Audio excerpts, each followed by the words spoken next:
que les petits fours, le robot chirurgical. Damien Alary, le président du Conseil général du Gard, en avait déçu certains et ravi d'autres en annonçant en décembre dernier l'annulation de toutes les cérémonies de vœux de son institution.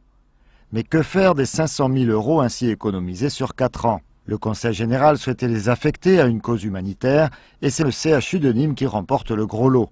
L'argent des vœux servira finalement à compléter le financement d'un robot chirurgical qui manquait au plateau technique de Carremo.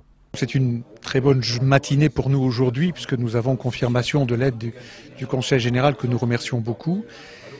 Ce robot, c'est une aide à la celluliochirurgie. C'est-à-dire que le chirurgien qui opère en celluliochirurgie, il va s'aider d'une machine guidée par un ordinateur et grâce à cet ordinateur, d'une part, il voit beaucoup mieux.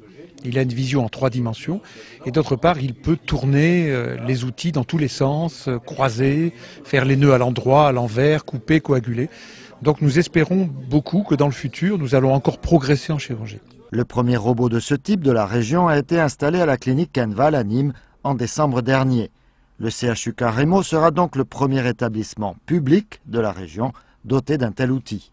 Ça va nous apporter, premièrement, de tester les nouvelles technologies, deuxièmement, de pouvoir former les jeunes sur ces outils. Or, comment vont opérer des gens qui vont s'installer dans 10 ans s'ils n'ont pas été formés aux nouvelles technologies?